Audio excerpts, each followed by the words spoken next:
ये हैं इमरान लता। एक तेरे भरोसे पे सब बैठी हूँ भूल के। इमरान मेहंदी ये एक सिंगर भी है। फिर भी हर आइटम दिलाना पड़ता है, मस्का बेगम को लगाना पड़ता है। स्केचिंग अच्छी थी और अल्लाह ताला की तरफ से एक सेंस ऑफ ह्यूमर था। अस्सलाम वालेकुम नाज़रीन, मैं हूं जुनैद खान और मेरा शो है कौम की आवाज़ विद जुनैद खान। आज जिस शख्सियत को हम इस प्रोग्राम में लाए हैं वो किसी तारुफ की मोहताज नहीं। वो एक क्रिएटिव आदमी हैं, वो एक कंपेयर हैं, वो एक शायर हैं, वो एक आर्टिस्ट हैं और वो एक इंटीरियर डेकोरेटर हैं और वो एक सिंगर हैं। और सिंगर भी ऐसे कि जो मर्द और लेडीज़ की आवाज़ में एक साथ गाते हैं। तो आज हम आपको मिलाते हैं the one and only Imran mehndi. Imran कैसे हैं आप? अस्सलाम वालेकुम और वेलकम टू आवर शो। वालेकुम अस्सलाम, अल्लाह का शुक्र है ठीक ठाक हूँ, आप सुनाइए। इमरान ये बताइए कि इतनी क्रिएटिविटी, इतनी एनर्जी आपके पास कहाँ से आई और ये गॉड गिफ्टेड है या आपने यहाँ मेहनत से अपने सब कुछ सीखा है कि इतनी चीज़ें आप एक वक्त में कैसे कर लेते हैं? जुनैद भाई, इसमें कोई शक नहीं कि कुछ सलाहियतें तो अल्लाह ताला की जानिब से इंसान को अता की जाती हैं और वक्त के साथ साथ वो फील भी करता है। लोग इजहार करते हैं कि आप में जो ये खासियत है ये बहुत मुनफरिद है, तो उसको अंदाज़ा हो जाता है कि ये अल्लाह ताला की तरफ से अता करता है। अब ये उस बंदे पर डिपेंड करता है कि वो उस फील्ड में कितना आगे जाता है। एक अल्लाह का इब्तिदा कहाँ से हुई जो आपको पता चले कि मैं एक क्रिएटिव हूँ, मैं आर्टिस्ट हूँ, मैं ये कहाँ से शुरू हुआ वो बताएं। जुनैद भाई, वक्त के मुख्तलिफ स्टेजेस के साथ जैसे जैसे जिन जिन हालात से मैं गुज़रा तो मैंने फ़ील किया कि यार ये सलाहियत भी मुझ में है, ये भी है। पता कैसे लगता है? लोग अप्रिशिएट करते हैं आपको। लोग कहते हैं कि यार जवाब नहीं, माशाल्लाह आपने तो बहुत अच्छा ये काम परफॉर्म किया है। तो उससे पता लगता है आदमी को कि उसके अंदर ये खासियत जो है वो सबसे हट कर है। बहुत छोटा था मैं, स्केचिंग करता था, अपने बुज़ुर्गों को, वालिदैन को, बहन भाइयों को जब दिखाता था, रिश्तेदारों को, रिलेटिव्स को अप्रिशिएट करते थे। कहते थे कि यार ये बच्चा बड़ा होकर आर्टिस्ट बनेगा। अच्छा। और ये चीज़ें मेरे वजूद में उतरती चली गई। देखें नाज़रीन कि एप्रिसिएशन बच्चों के लिए बहुत अच्छी चीज़ होती है। स्केचिंग करता था, उम्र गुजरी, नगमात अच्छे लगने लगे। जब नगमात अच्छे लगने लगे तो कोशिश की कि उनको गाऊं। ये बाकायदा सॉन्ग गाने के लिए ज़रूरी है कि एक ख़ास फार्मूले में आपको अपने आप को समोना पड़ता है। आपको सुर में रहना है, आपको रिदम में रहना है। इसके लिए सम टाइम तो आपको उस्ताद मिल जाते हैं, सम टाइम आपकी सलाहियतें आप तलाश करते हैं। लोग, आपके दोस्त अहबाब जिनका एप्रिसिएशन बहुत ज़रूरी होता है। बिल्कुल। तो नगमात गाने शुरू किए। जब नगमात गाने शुरू किए तो स्टेज पे कंपेयरिंग भी शुरू कर दी। ज़बरदस्त। अच्छा, क्योंकि पढ़ा लिखा था तो जुनैद भाई, पढ़ा लिखा शख्स, उसके मुंह से अल्फाज बहुत अच्छे अदा होते हैं जी। और क्योंकि एक फ्लुएंट स्पीकर था मैं, तो दौर भी यही था, स्टेज का दौर था। स्टेज का जाहिर दौर था। बात है। फ्लुएंट स्पीकर को लोग पसंद करते हैं। तो मैं फिर स्टेज पर आया, बहुत अरसे तक लाइव शोज़ किए, बहुत अच्छी प्रोडक्ट्स के लिए मुझे कॉल की गई, मुझे बुलाया गया और बहुत सी प्रोडक्ट जो पहली दफ़ा पाकिस्तान में लॉन्च हुई थी, ये एजाज़ मुझे हासिल है कि मुझे एज ए कंपेयर उन प्रोडक्ट। अच्छा जी हाँ। अच्छा इमरान, मौका भी है और आप हमारे साथ भी हैं, तो मैं चाहूँगा थोड़ा सा आप लता की आवाज़ में हमें कोई अच्छा सा सॉन्ग सुना दें। ठीक है जुनैद भाई, आपने इस वक्त स्टार्ट ही जो है वो सॉन्ग से लिया है, चलें सुनाता हूँ। एक मन था मेरे पास वो अब खोने लगा है, पाकर तुझे हाय मुझे कुछ होने लगा है, एक तेरे भरोसे पे सब बैठी हूँ भूल के, एक तेरे भरोसे पे सब बैठी हूँ भूल के, यूं ही उम्र गुजर जाए, तेरे संग गुजर जाए। ये हैं इमरान लता। और इमरान लता, इमरान मेहंदी, ये एक सिंगर भी है। और अब इनसे हम इनकी शायरी सुनते हैं। जी जुनैद भाई। शायरी सुनाइए। जुनैद भाई, एक टीवी चैनल की खातून, प्रोड्यूसर खातून, उन्होंने मुझसे रिक्वेस्ट की। वो जानती थी मैं उनका एक पहले प्रोग्राम कर चुका था। अच्छा। उन्होंने कहा इमरान आप शायर, मज़ाहिया शायर बहुत अच्छे हैं। ये मैं भी कह चुका आप में आपको। अल्लाह ताला ने बेशुमार सलाहियतें दी हैं, लेकिन मुझे आप शायर बहुत अच्छे लगे। उन्होंने मुझसे रिक्वेस्ट की कि ट्रैफिक के प्रॉब्लम पर वो एक प्रोग्राम बना रही हैं, तो उन्होंने मुझसे कहा कि इमरान मज़ाहिया शायरी के बगैर इस प्रोग्राम में मज़ा नहीं आएगा, ज़रा ट्रैफिक की जो प्रॉब्लम है जी उस पर आप कुछ मज़ाहिया शायरी से, अपने शेरों से कुछ हमारी आवाम को समझाइए। तो मैंने जो शायरी की तो बहुत पसंद किया गया उसको। अर्ज़ किया है कि ट्रैफिक का मसला जो कहीं भी बयां हुआ, ट्रैफिक का मसला जो कहीं भी बयां हुआ, ट्रैफिक का मसला जो कहीं भी बयां हुआ, ये तो वबाल जान है ऐसा गुमा हुआ। सड़क क्रॉस करने की एक लंबी आस में एक बच्चा उस किनारे ही खड़ा जमा हुआ। मैंने कभी छुआ नहीं सिगरेट को, मगर फिर कैसे फेफड़ों में जमा ये धुआं हुआ। मैंने कभी छुआ नहीं सिगरेट को, मगर फिर कैसे फेफड़ों में जमा ये धुआं हुआ। रोका है जिसने गाड़ी को ज़ेब्रा क्रॉस पर, अजूबा सबकी नजरों में वो 8वां हुआ। टूटा पड़ा है सिग्नल, सिपाही गायब है, अब जिसने जैसे सोचा वैसे रवां हुआ। था जिसके पास वो तो कुछ देकर चला गया, मेरी तरह का आदमी थाने रवां हुआ। ट्रैफिक के इस निजाम को सुधारा जाएगा, इमरान तू ये जानकर बड़ा हैरान हुआ। जबरदस्त, बहुत शुक्रिया। और कुछ हो जाए।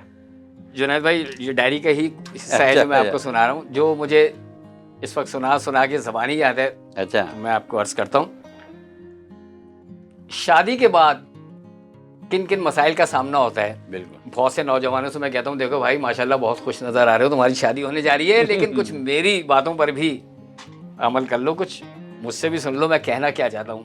अर्ज किया है कि अरमानों से नादा ने एक ब्याह कभी रचाया था। अरमानों से नादा ने एक ब्याह कभी रचाया था। अरमानों से नादा ने एक ब्याह कभी रचाया था।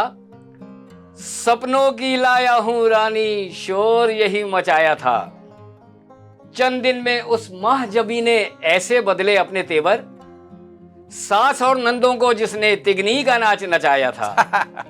साड़ी, सैंडल, जेवर, मेकअप, तरह तरह की उसकी ख्वाहिश, मांगी हर एक शह वो उसने, दिल जिस पे ललचाया था। जोरू का गुलाम बेचारा हुआ फिर ऐसा कंगला वो, हफ्तों में सब बहा दिया जो बरसों से बचाया था। वाह वाह वाह।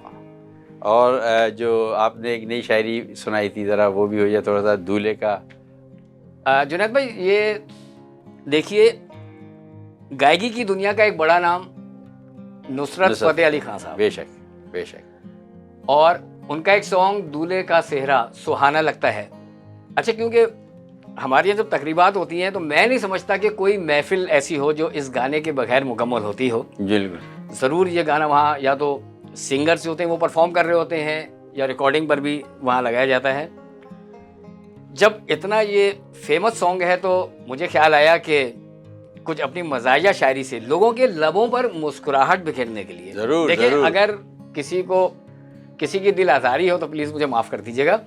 ये महज आज के दौर में हर आदमी बेचारा परेशान है, उसको खुश करने के लिए, उसके लबों पर मुस्कुराहट बिखेरने के लिए इरशाद इस किस्म की काविशें की जाती हैं। इमरान साहब इरशाद। अर्ज किया है, दूल्हे को रिश्ता निभाना पड़ता है,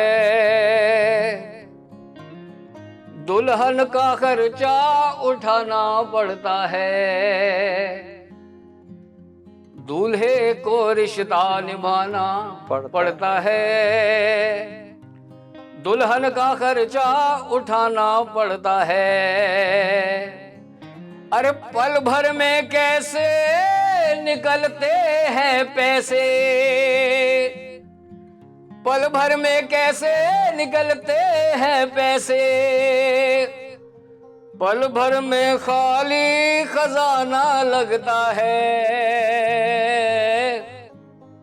दूल्हे को रिश्ता निभाना पड़ता है,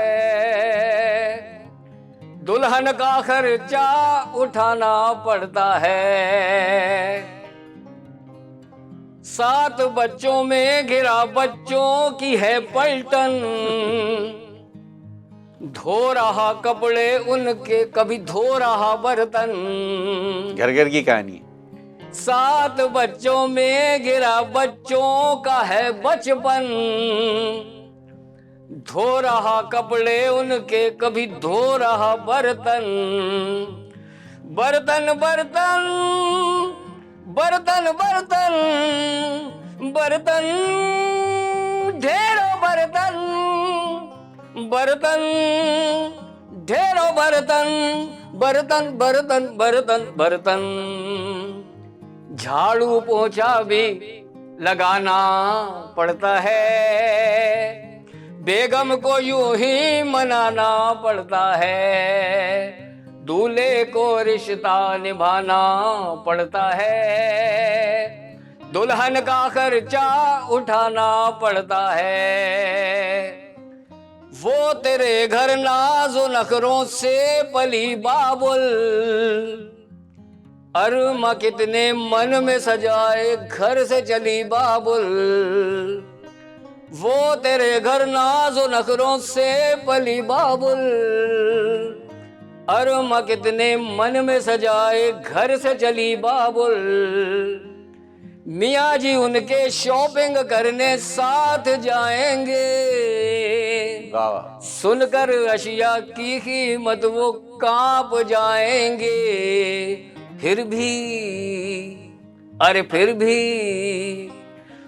भी हर आइटम दिलाना पड़ता है, मस्का बेगम को लगाना पड़ता है। दूल्हे को रिश्ता निभाना पड़ता है, दुल्हन का खर्चा उठाना पड़ता है। पल भर में कैसे निकलते हैं पैसे, पल भर में कैसे निकलते हैं पैसे, पल भर में खाली खजाना लगता है। दूल्हे को रिश्ता निभाना पड़ता है, दुल्हन का खर्चा उठाना पड़ता है। बहुत अच्छे, बहुत अच्छे। इमरान, आपने बहुत अच्छी शायरी की और मैं चाहूँगा थोड़ी सी, क्योंकि हमारे पास वक्त कम होता है, तो मैं चाहूँगा थोड़ा सा आप हमें अपनी कंपेयरिंग के बारे में बताएं और थोड़ी सी कंपेयरिंग करके दिखाएं तो हमें खुशी होगी। जुनैद भाई, देखिए फिर वही बात कि कंपेयर के लिए 2 बातें बहुत ज़रूरी होती हैं जो मैंने इस फील्ड में आने के बाद फील की। कि देखिए, आपका जो एक्सेंट है इतना क्लियर हो कि आपका कोई लफ्ज मुंह से निकला हुआ जाया ना हो। अच्छा। हर शख्स की समात में एक एक लफ्ज आपने क्लियर अंदाज में पहुंचाना है। अच्छा, वही बात, जितनी नॉलेज होगी, जितनी ग्रिप होगी, उस टॉपिक पर आप उतनी ही अच्छी तरह से, अच्छी मुहारत से बात करेंगे। कुछ अरसे तक जब मैं परफॉर्म करता रहा, सिंगिंग करता रहा, तो मुझे अंदाजा हुआ कि ये कंपेयरिंग मेरे लिए भी आसान है। उसका जब मैंने तजर्बा किया, जब मैंने कराची स्टेज के बड़े बड़े नामवर आर्टिस्टों को बुलाना शुरू किया, तो उन्होंने ही मुझे बहुत ज़्यादा पसंद किया, बहुत ज़्यादा मुझे अप्रिशिएट किया। और फिर देखते ही बहुत बड़ी बड़ी प्रोडक्ट्स के लिए ये मुझे एजाज़ हासिल हुआ। अच्छा। कि उनकी कोई नई प्रोडक्ट जब लॉन्च हो रही थी तो उन्होंने मुझे इंतखाब किया और अपनी कंपेयरिंग के ज़रिए कुछ कराची में, कुछ पाकिस्तान में ऐसी प्रोडक्ट इंट्रोड्यूस हुई। अल्हम्दुलिल्लाह मेरा नाम है कि पहली बार पाकिस्तान में अपनी कंपेयरिंग के ज़रिए मैंने उस प्रोडक्ट को, अच्छा, जी हाँ, मुतारिफ़ करवाया। Very good. तो बस अगर आपको कंपेयर बनना है तो अल्फाज की अदायगी, चुनाव, अच्छा। एक एक क्लियर लफ्ज़, आपका अंदाज बहुत क्लियर हो, चेहरे पर मुस्कुराहट हो, सामने वाला आपकी आवाज़ सुन रहा हो, ये चीज़ें कंपेयरिंग के लिए बहुत ज़रूरी हैं। बहुत अच्छे इमरान, और आपका जो और जो दीगर मसरूफियात हैं और उसमें आप पेंटिंग वगैरह भी करते हैं, तो उस बारे में बताइए हमें ज़रा। हाँ जुनैद भाई, ये आपने अच्छा याद दिलाया, क्योंकि स्केचिंग अच्छी थी और अल्लाह ताला की तरफ से एक सेंस ऑफ ह्यूमर था जो मेरे ख़ानदान में भी था। आपके वालिद और वालदा भी शायर थे ना? जी हाँ, मेरे वालिद रोशन लखनवी, अच्छा, रोशन। शायरा जामना सीमी साहिबा, इनका पाकिस्तान में बहसियत शायर और शायरा एक नाम है। तो ये ऐसा हुआ कि आप जेंडर जो है आपके, मतलब जो वालदैन वगैरह, वो जेनेटिक आपके अंदर शायरी आई है? बिल्कुल, आप ऐसा ही कह सकते हैं। और अब ये जो सेंस ऑफ ह्यूमर था, क्योंकि आपने पूछा कि आप कार्टूनिस्ट रह चुके हैं, तो देखिए कार्टूनिस्ट होने के लिए सबसे ज़्यादा ज़रूरी है कि आपके अंदर दो सलाहियतें लाजमी हों। अच्छा। सेंस ऑफ ह्यूमर और आपकी स्केचिंग अच्छी हो। अब आप को एक टॉपिक मिला, देखिए मुझे मैं रोज़ाना जिन दिनों अखबार में कार्टून स्केच करता था, तो मेरा काम क्या था, बस यही सोचता था कि क्या ऐसा कार्टून कल के लिए बनाऊं कि जिसको देख के लोग मुस्कुराएं, कुछ देर के लिए अपने गम भूल जाएं, खुश हों, अपने दोस्तों को बताएं। तो दो चीज़ों के कॉम्बिनेशन को जब आप मिला देते हैं तो कार्टून बन जाता है। सियासी कार्टून मैंने एक अखबार के लिए बनाए। तो मिसाल के तौर पर पेट्रोल अचानक महंगा हो गया, अब मैं इस पर ऐसी क्या चीज़ बनाऊं कि लोग पसंद करें। अब मैंने दिखाया कि एक बंदा जो है उसकी पीठ पर, जैसे आप अपना कोई बैग हैंग करते हैं, पूरी वॉक्सवैगन, पूरी एक गाड़ी उसने हैंग की हुई है और पेट्रोल पंप के पास से गुजर रहा है वो। मैं बताना ये चाह रहा था कि पेट्रोल महंगा हो गया, उस शख्स के पास इतने पैसे नहीं है कि वो पेट्रोल डलवाए, तो उसने कहा बस भैया पेट्रोल खत्म हो गया है, गाड़ी उठा के पीठ पे लाद के घर ले चला। सही बात है। मतलब कार्टून के जरिए आप पूरी एक सिचुएशन को एक्सप्लेन कर सकते हैं। एक खाके में आपको बताना होता है, बहुत बड़ी बात को एक खाके में आप शो करना होता है। बिल्कुल बिल्कुल। शुक्रिया इमरान, आप आए हमारे शो में और आपने अपना कीमती वक्त दिया, मैं आपका बहुत मशकूर हूँ। बहुत शुक्रिया जनाब। नाज़रीन, हम अपना प्रोग्राम यही ख़त्म करते हैं। अल्लाह हाफ़िज़। वॉइस ऑफ नेशन की वीडियोस देखने के लिए हमारा चैनल सब्सक्राइब कीजिए और बेल के आइकॉन पर क्लिक कीजिए ताकि आप हमारी तमाम आने वाली वीडियो से बाखबर रह सकें।